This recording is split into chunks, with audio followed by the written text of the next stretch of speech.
কোথাও কাছে কোথাও একটা ঘুঘু পাখি ডাকতেছে। এটা অবশ্য জানি না কি পাখি, ঘুঘু পাখি কিনা জানি না, তবে শব্দ শুনে মনে হচ্ছে বাংলাদেশেরই সেই ঘুঘু পাখির মতোই ডাক। যাই হোক, শব্দটা আসছে কোত্থেকে সেটা দেখাচ্ছি। শব্দটা আসছে হচ্ছে এই পাশের এই জঙ্গল থেকে। ওখানে কিছু গাছ আছে, সেখান থেকে শব্দটা ভেসে আসছে। আর আমার চারপাশের এই অবস্থা। পাখির কিচির মিচির শব্দ। ওই পাশে আমার বাগান, তার মাঝখানে আমি এই হামাকে বসে ভিডিও করছি। যাই হোক, আজকে ছুটির দিন। ও, ক্যামেরাটা পড়ে যাচ্ছিল।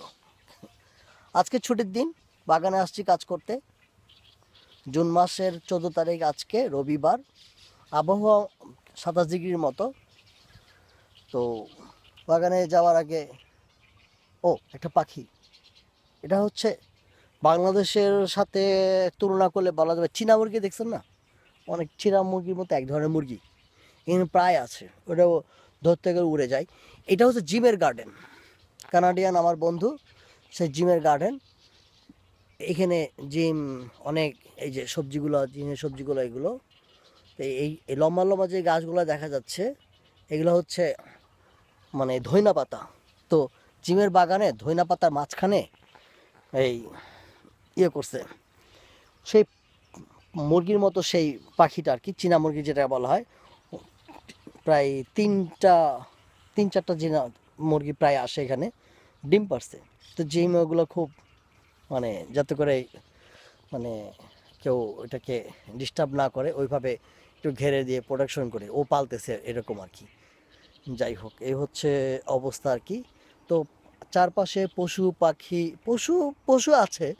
থানুকি বলতে এক ধরনের কাঠবিড়ালের মতো পশু আছে এখানে, থানুকি বলা হয়। তো এই থানুকিটা এসে মাটি খুঁড়ে আলু খেয়ে ফেলে আর কি। আমাদের ভাষায় বলতে গেলে বলতে হবে নষ্ট করে, কিন্তু ওরা হচ্ছে খায় আর কি। যাই হোক, তো আমরা অবশ্য এটাকে নেভার মাইন্ড, মানে ছেড়ে দিয়েছি। কিছু না খেলে পশু পাখিদের সাথে বন্ধুত্ব আর হবে না আর কি। তো আরেকটা জিনিস আছে, সেটা হচ্ছে মগুরো। মগুরো হচ্ছে ইঁদুরের মতো একটা মানে একটা পশু। এটা মাটির নিচে টানেলের মতো তৈরি করে, অনেক দূর পর্যন্ত টানেলের মতো তৈরি করে। ওরা এটা চোখ দেখতে পায় না আর কি। ওরা মাটির নিচেই বসবাস করে, অন্ধকারের জায়গাতে ওরা থাকতে পছন্দ করে, আলোর মধ্যে ওরা বের হয়ে আসে না। তো মাটির নিচে ওরা টানেল করে এখানে সেখানে যেতে যেতে আমার গাছের শেকড়, উপর থেকে দেখা যাচ্ছে গাছটা ঠিকই আছে, কিন্তু দেখা গেছে সে মাটির নিচে সে টানেল করার সময় ওই শেকড়টাও কেটে নিয়ে চলে যায়। এই দুইটা জিনিস খুব মানে ডিস্টার্ব করে। আর মাঝে মাঝে যেটা দেখা যায় সেটা হচ্ছে সাপ দেখা যায়। তো আমি অবশ্য একটু কেন জানি সাপের একটু ভয় পাই।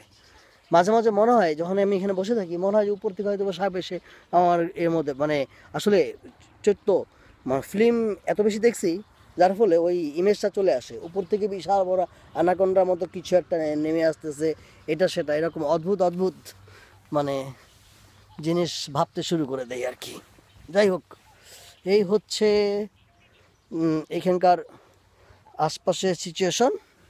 তো এটা আমাদের বসার জায়গা। যখন ওটা একটা ছাতার মতো একটা আছে আর কি, যখন রেস্ট করি আর কি, তখন এখানে এসে বসি আর কি। এই হচ্ছে অবস্থা।